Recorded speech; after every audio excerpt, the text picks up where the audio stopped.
Now, in the TX classes, if you remember, we've completed the entire TX section of CGT, right?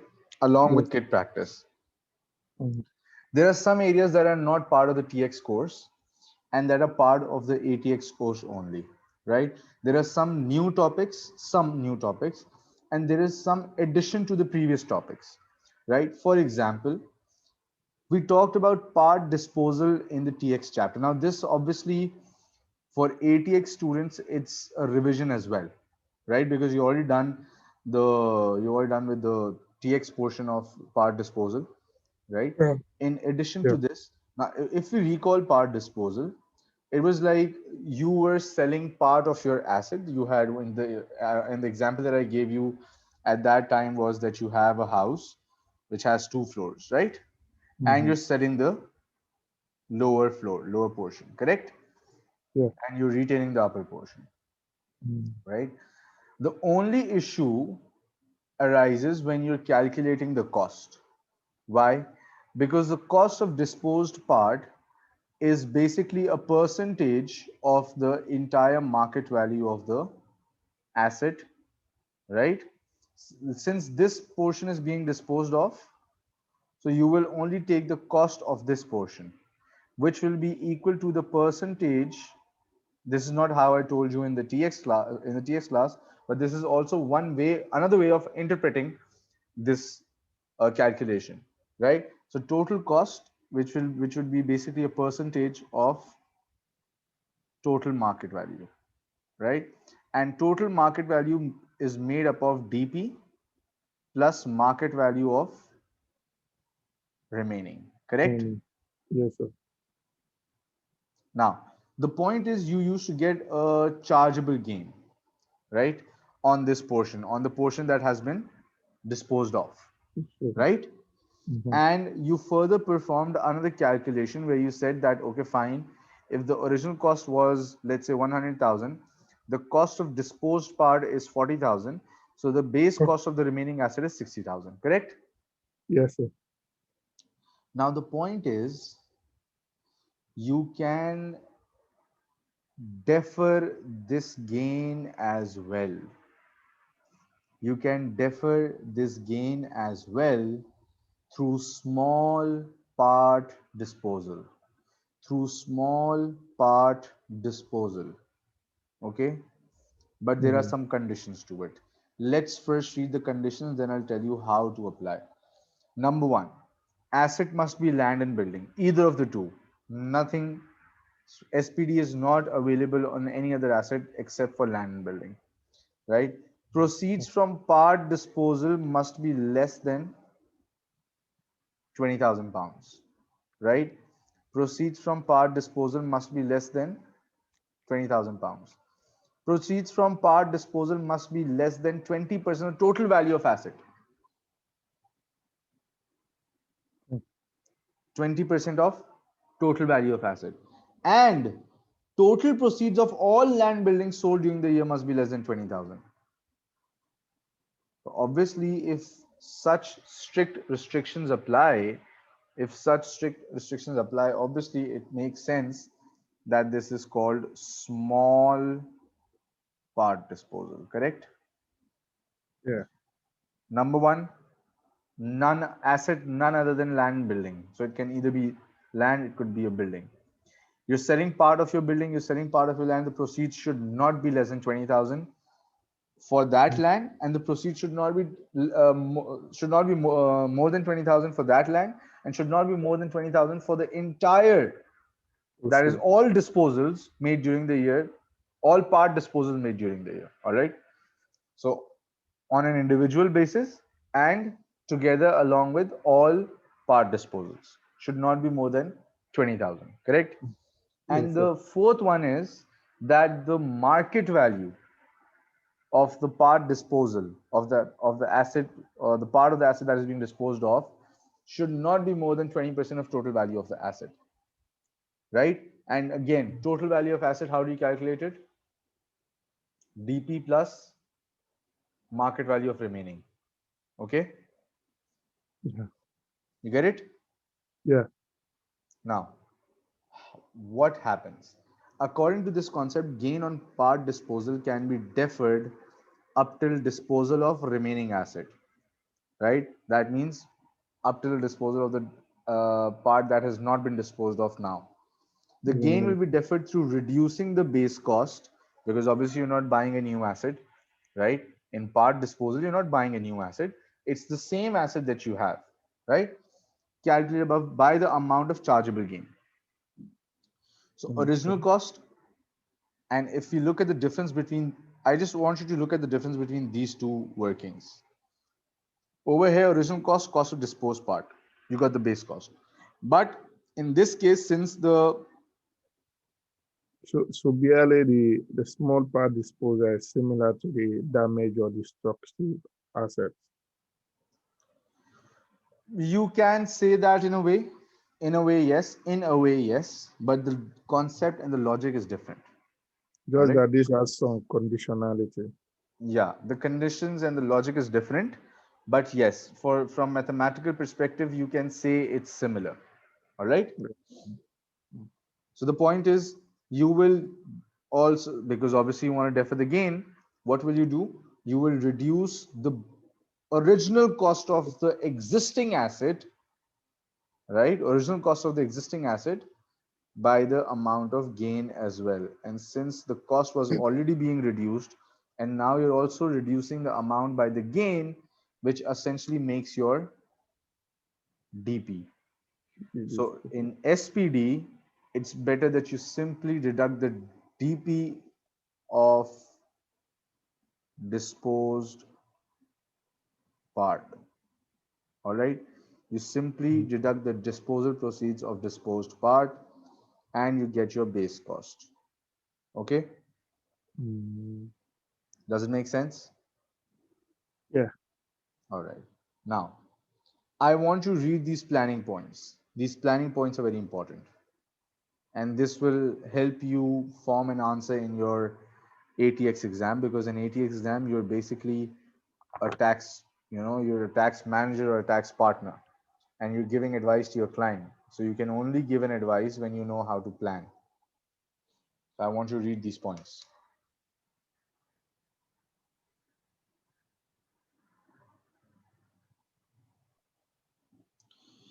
So the planning points are relatively understandable, right? It makes sense.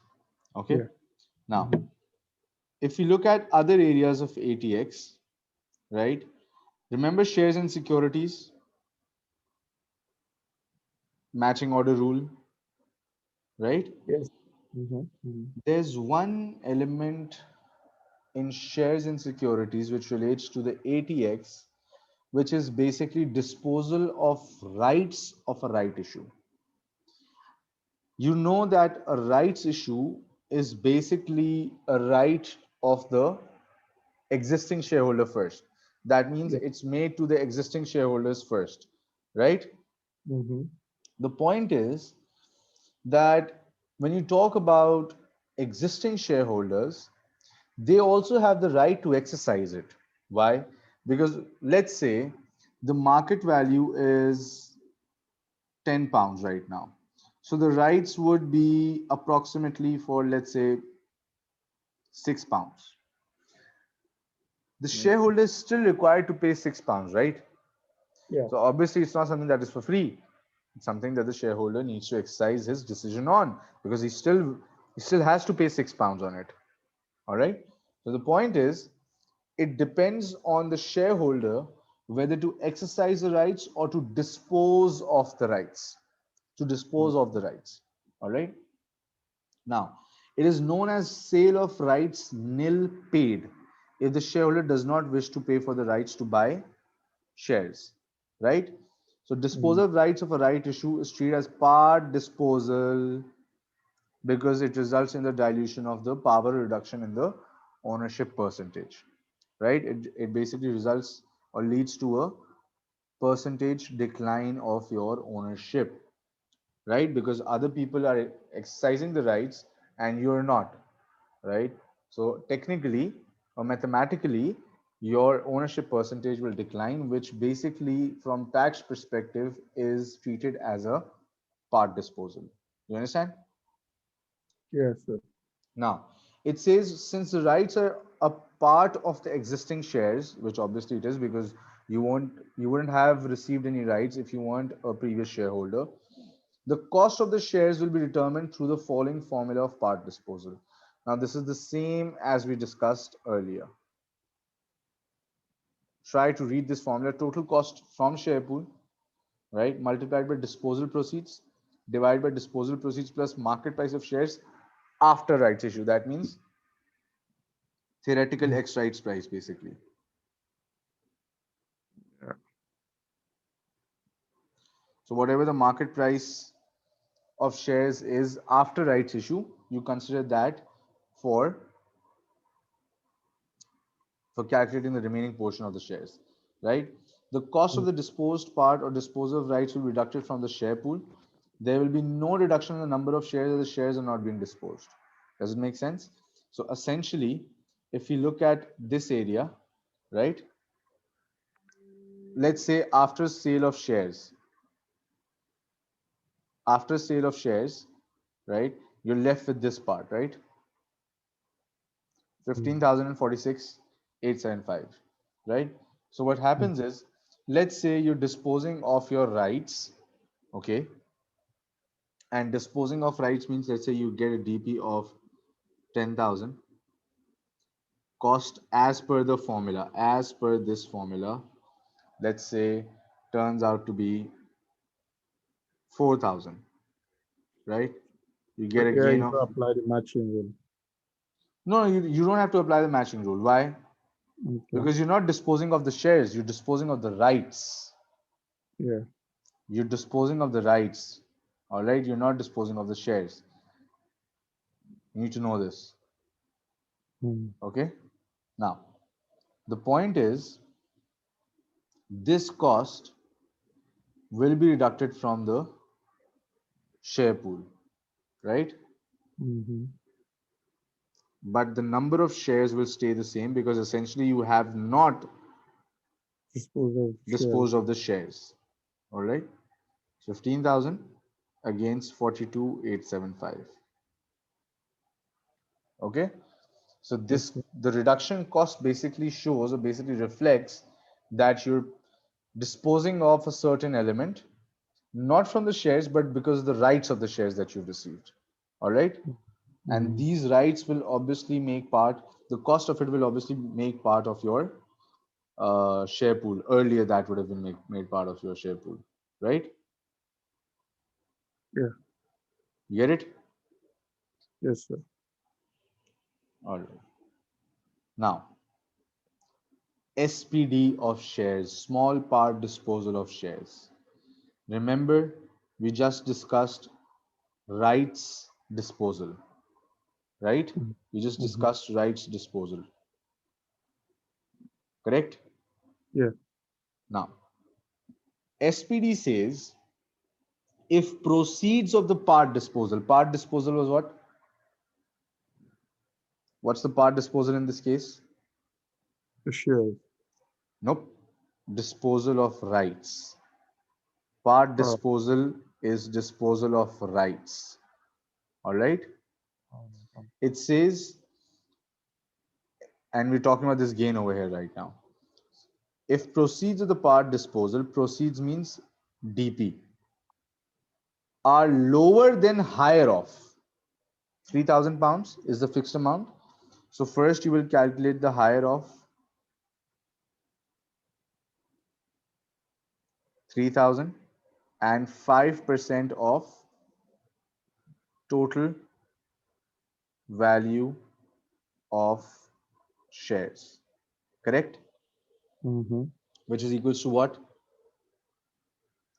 DP of part disposal plus market value of remaining shares. Right? You first calculate the higher of these two. And whatever the higher of is, the DP of the part disposal, that means the DP of the disposal of rights, should be less than this amount. What, let's say 3,000 is higher of, and let's say the DP is in this case 1,500, or let's say it's 2,500, right? So Mm-hmm. essentially DP is lower than higher of these two. Okay. If this is the case, then SPD will be available, according to which the gain on part disposal will be deferred up till the disposal of remaining shares. And whenever we apply SPD, you don't only deduct the cost from the pool or from the base to calculate the base cost, you deduct the gain as well to show the deferral. And since cost and gain both are deducted, they turn out to be equal to the disposal proceeds. So essentially, you deduct the entire disposal proceeds from the cost side of the shares or from the share pool, and you basically defer your gain. You understand this part? And I've mentioned this in the note over here as well. It's a bit tricky. It's a bit, mixed up, jumbled up, but this is where ATX, and this is why it's ATX. All right, it's not TX. Okay. So what I want you to do is, I want you to read this paragraph of note, and I want you to correlate this area with the previous part disposal that we studied. I will not move on till you've consumed the entire knowledge, until you've understood 100% that this is how it applies. All right. Obviously, we'll do some questions on it as well through the kit. I'm not going to do example questions on it because example questions are, they're just a waste of time. Why? Because I'll tell you, they're not something that are exactly tested in the exam scenario, because it's just numbers, numbers, numbers. This is something that you'll have to explain. All right. You will certainly have to explain this. All right. What your calculation is. Calculating it is very easy. The only thing that you have to determine over is how will you explain it. Like, if your concept is not clear, you cannot explain it. Okay. Mm-hmm. So I want you to read this entire portion. I want you to consume it, and then I'll move on. I'm giving you 5 minutes. Take 5-7 minutes, try to consume it.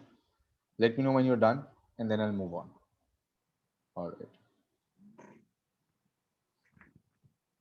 Now, we've already done each and everything from entrepreneurs relief to rollover, holdover, investors relief. Paper to paper takeover also has an element of SPD.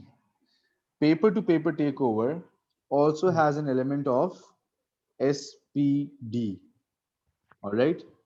Now, it says if cash portion is less than higher of, again, the condition is the same. Cash portion, that is the DP of cash portion, right? This is the paper to paper takeover I'm talking about. Is less than higher of 3,000 pounds of 5% total value of shares disposed, then the gain related to the cash portion shall be deferred up till the disposal of remaining consideration, right? This gain will be deferred by reducing the allocated costs. How? For example, it says in the example above, cash portion is 3%. And we did this example, if you remember. The cash portion was how much? 3%, right?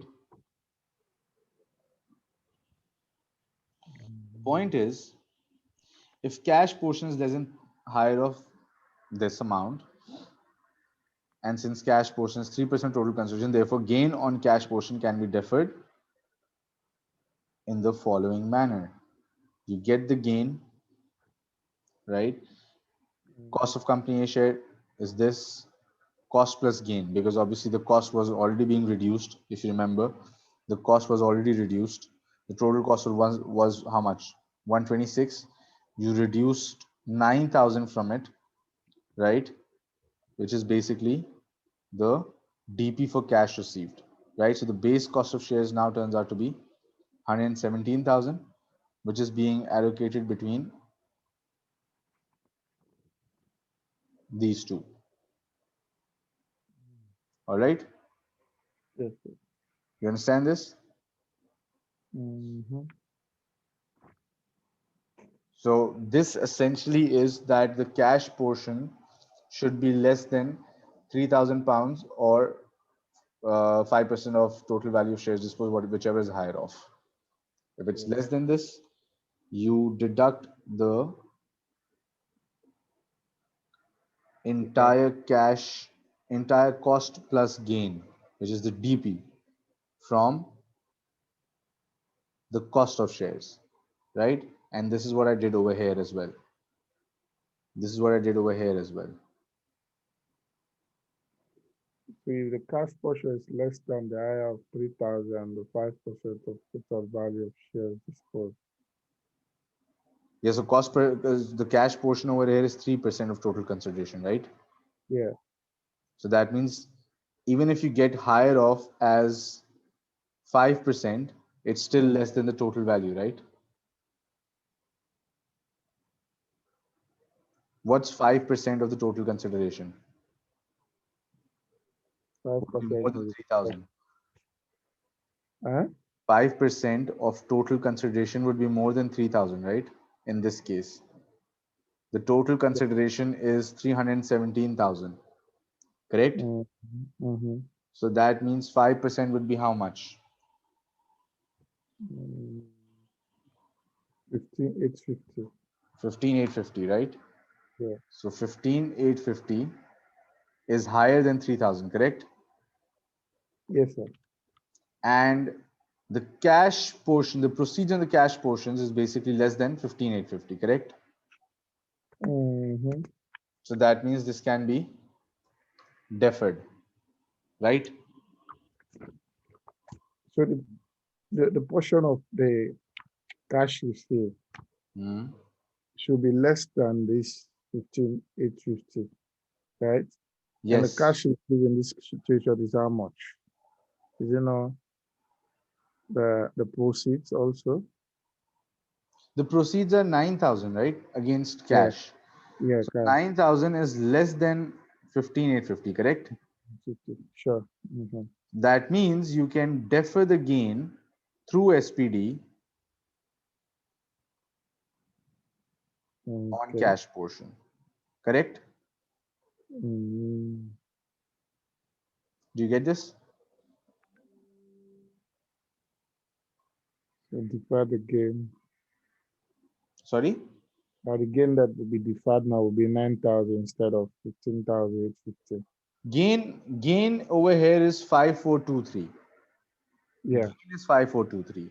The reason Mm-hmm. I'm deducting 9,000 is because cost is obviously this will be deducted from the cost that has already been assessed, and this will also be deducted now, right?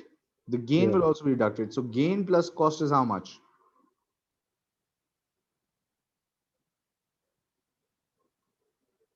Correct?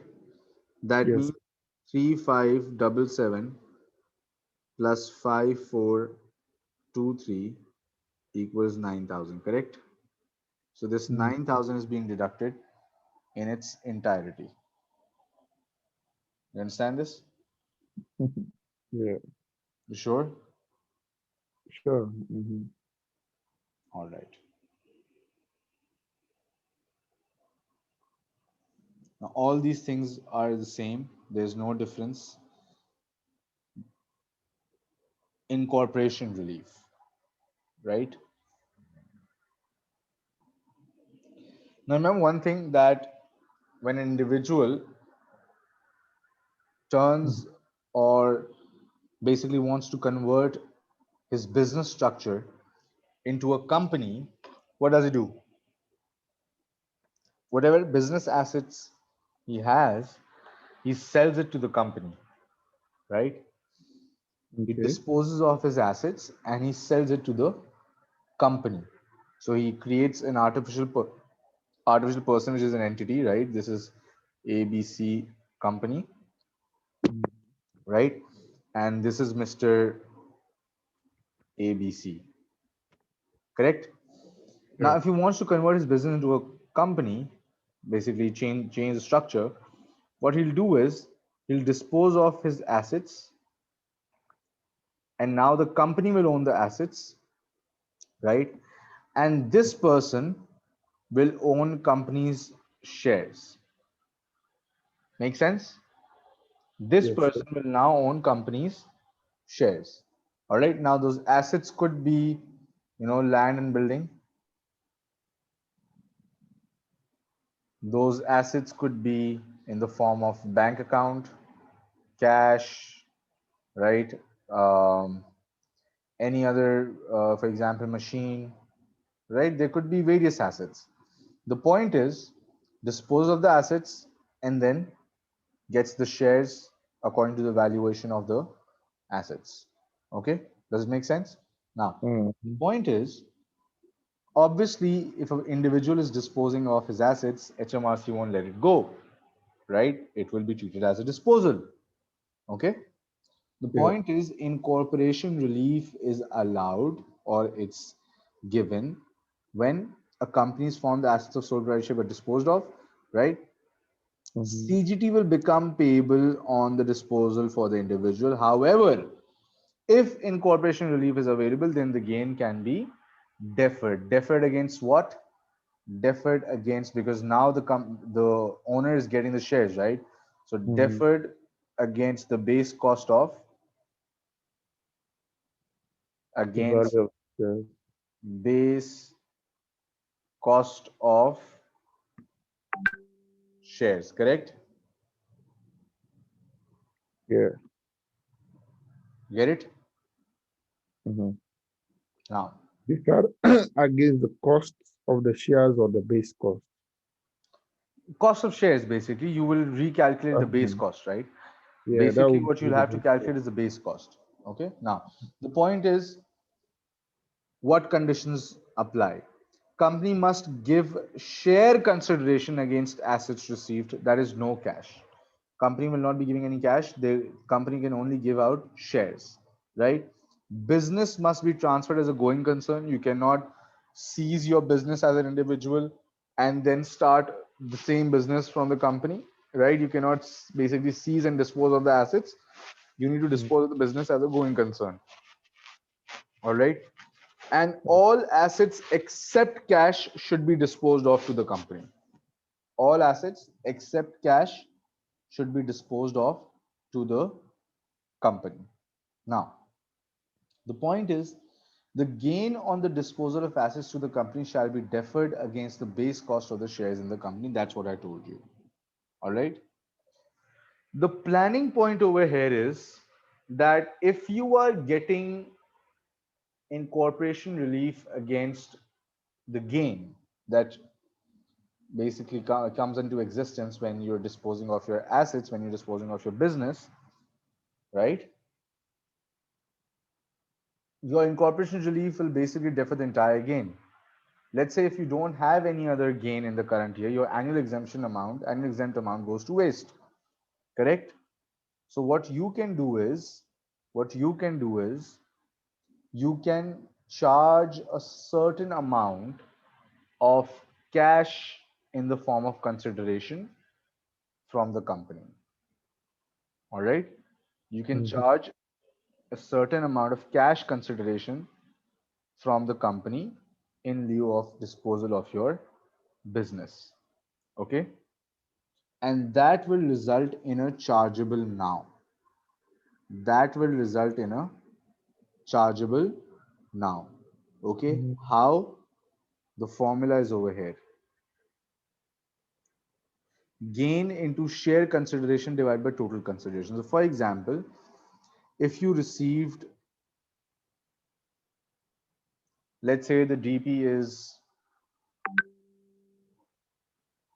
50,000 Mhm. and the cost is 20,000. So the gain turns out to be 30,000, correct? Let's say this 50,000 was received 80% shares and 20% cash, right? Mhm. This could be given in the form of percentage as well. This could be given in the form of absolute number as well. Calculating a percentage from absolute numbers is basic math. All right. Now, the point is, if I want to apply the incorporation relief, I can only apply on what? On the share portion of the total consideration, correct? So that means gain into share consideration divided by total consideration. So that means only 24,000 will be the incorporation relief, and you will have some amount of chargeable now. Mhm. All right. Now, as a point of planning, as a planning point, what you can do is you can do the reverse calculation as well. Remember, in one of the kit questions in the TX class, we did a reverse calculation where you had to calculate the number of shares was coming out to be 7453 shares that a person can dispose of to his daughter in the form of gift relief and stuff like this, right? So the point is, you can also do your reverse calculation. You can say, for example, the annual exempt amount is 12,000 and you don't want any taxable gain. You don't want any taxable gain. That means chargeable now should also be 12,000, correct? Yes, sir. You can do the reverse working as well. How much share consideration do you need in order to get an incorporation relief of 18,000? Why? Because 30 minus 18 gives you 12, correct? Does it Mm-hmm. make sense? 30 minus 18 gives you 12. And you need 12,000 as the chargeable now so that you can utilize your annual exempt amount. Okay. So the point is how much or what should be the share consideration percentage if you want to calculate or if you want to get a chargeable now of 12,000. Now that's simple math. How? Incorporation relief is gain into share consideration divided by total consideration. Right? Total consideration is how much? 50,000. Correct? Mm-hmm. Total consideration is 50,000, right? Yes, sir. So the point is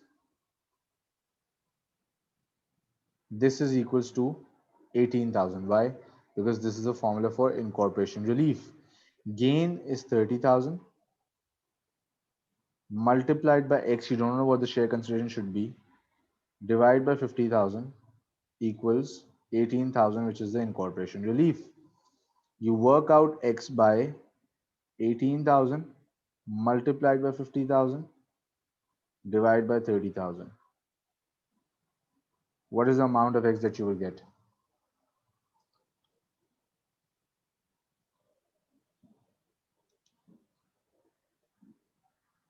30,000. All right. Yeah. So the share consideration should be 30,000. If I want to calculate the percentage of share consideration, percentage of the total consideration, so that would be 30,000 divided by 50,000, right? Which turns out to be 3/5, right? And which turns out to be what? 60%, correct? Mm-hmm.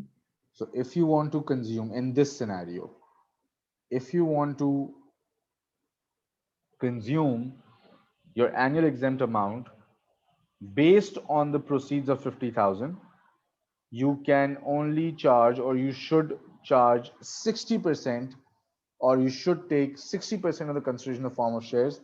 The remaining 40% should be taken in the form of cash. Okay. You get it?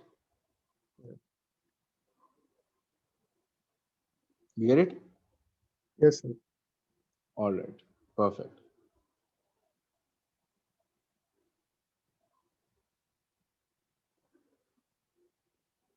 Now, the point is, you know where the issue arises? By the way, I want you to read these planning points as well, all right? Make sure that you understand these. In fact, read it right now so that we can. Yeah. The scenario is when, for example, I want to create a company, right? I want to transfer my existing business and I want to change the structure. I want to make it a company, right? Mm-hmm. I'll have to dispose of all my assets. This is where this is what the condition says. All assets except cash. if I want to get an incorporation relief, which technically I should be getting. Why? Because I'm not receiving any form of cash consideration from the company. Let's say I'm not, I don't want to defer, I want to defer the entire gain. Let's say I want to apply 100% incorporation relief, right? Mhm. So I would not charge any cash from, or I would not take any cash from the company in the form of consideration, right? So the point is, technically, I should be allowed that my gain gets deferred, right? But the point is, there are certain assets that I or that my business might have, which are high value assets, and not just high value, but a potential to increase in value as well. All right. So let's say, for example, I have this land, and land usually appreciates in value, correct? The Yeah. land appreciates in value, and it's, let's say I possess the land, it's my possession, right? In a sole proprietor, you don't have, for example, my possession means it's a business possession, right? The point is, if the business in a sole proprietor business, I don't have any veil between myself and the business, right? My that means the business and I, we're one party. The business is not a separate party, right? When I, as an individual, dispose of the land, for example, I pay a tax at 20% because it's not a residential land, it's a commercial land that I'm doing my business on, right? I pay CGT max at 20%, not beyond that, correct? But let's say Mhm. if I transfer this land, part of all assets, to the company, right? First of all, obviously, I will receive shares against it, right? Shares against disposal of the entire business, land included, correct? Let's say later on, I, being the majority or the 100% shareholder, decide to sell off the land, right? If the company sells the land, company pays a capital gains tax at 19%, which is basically included in the corporation profits, right? The capital gains is included in the corporation profits, and they pay a tax at 90%, 19%, 19%, right? Yeah. And then I decide to extract the proceeds. When I decide to extract the proceeds, let's say, let's say, let's let's try to do some tax avoidance over here, all right? Let's try to do some tax avoidance. Let's say I decide to extract the proceeds through employment income, through a salary, right? Because I'm also, let's say I'm also a director of the company, right? I extract it in the form of salary. How much tax do you think I'll pay? Company will pay class 1 employer and IC because it's cash. I will pay class 1 employee and IC, right? And I will also pay a salary tax on salary. Okay, Mhm. fine. Let's say this is not a good tax avoidance. Why? Because let's look at the other option. You extract this in the form of dividends. As a shareholder, you extract this in the form of dividends. You still have to pay at least 32.5%, or let's say 7 point. Let's look at the bare minimum, 7.5%, right? All of this combined is still more than 20%, correct? Yeah. Because 19%, my company bears the tax 19%, and I have to bear the tax at minimum 7.5%, right? Now, the point is, why should I transfer this land to the business, to the company? Why should I transfer such assets to the company? Right? This is where associated disposal comes into play. And this is where it says that even if you haven't disposed of, or even if you haven't disposed of such an asset to the company, right, you might still get relief on this, provided certain conditions are satisfied. All right? You get it? Now, it says, therefore, the sole proprietor, I'm reading from this point. Therefore, the sole proprietor prefers to keep the asset with himself rather than transferring it to the company, and instead provides this asset to the company for use rent free. Technically, it should not be rent free. Why? Technically, it should not be rent free. Why? And even HMRC would also want it not to be rent free. Why? Because let's say if it's rent free, right?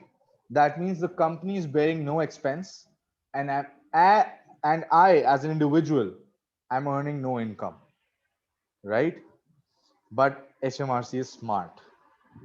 Okay, they're smart people. They're running the country and they're running a developed country, so they know even if it charges a rent, that means a person, individual. For example, I charge a rent to the company. For me, this is a rent which will be taxed under non-saving income as a property income, correct? And for the company, it's an allowed expense, right? The allowed expense will attract a tax saving at 19%. Follow me what I'm saying, all right? I want you to follow me. The company will attract a tax saving on the rent expense at how much? 19%. Whereas I, as an individual, will pay at least 20%. Does it make sense? I, as an individual, will pay at least 20% on the rent that I received from the company. Okay?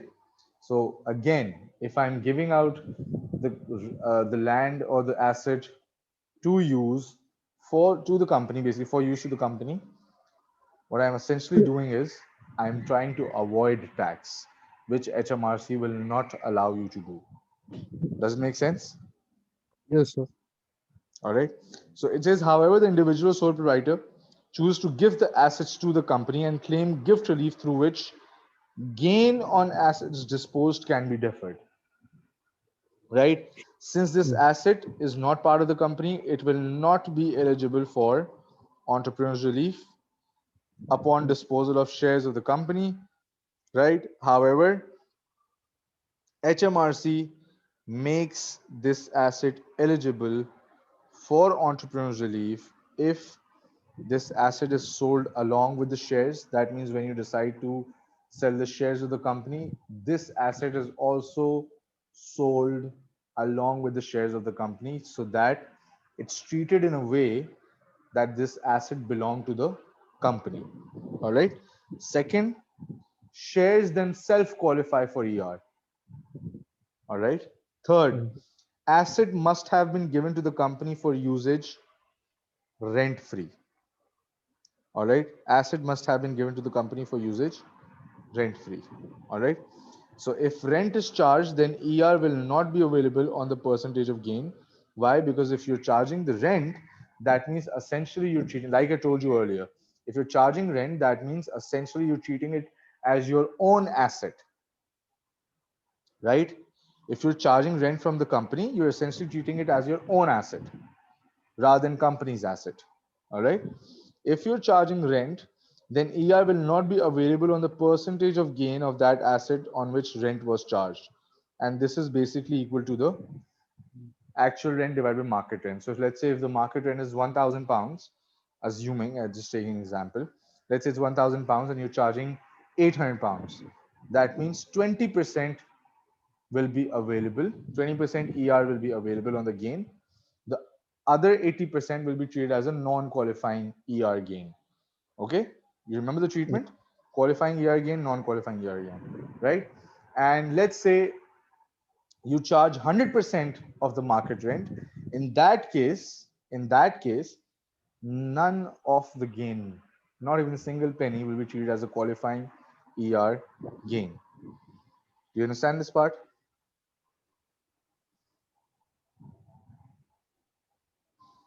Do you understand this?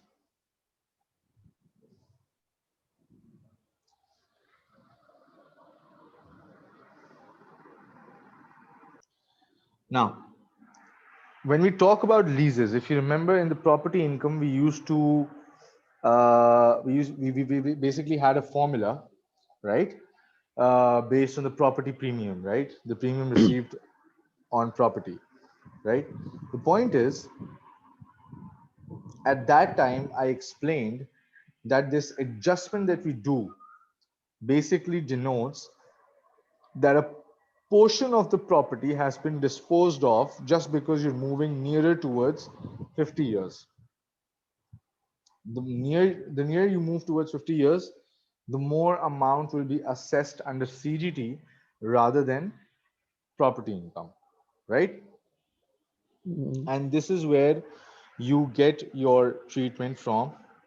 If you look at this area, DP minus cost equals chargeable gain. All right. And I have explained this over here as well. If the lease sold is of less than 50 years, then there is a split treatment. The split treatment results in a partial assessment of lease premium under both property income and corporate capital gains. Right. Now, the point is, when we talk about capital gains, the only tricky part over here, which you will be given in the exam question, right, is to calculate the cost. Obviously, you won't be given the cost, but you will be given the variables that will help you calculate the cost, right?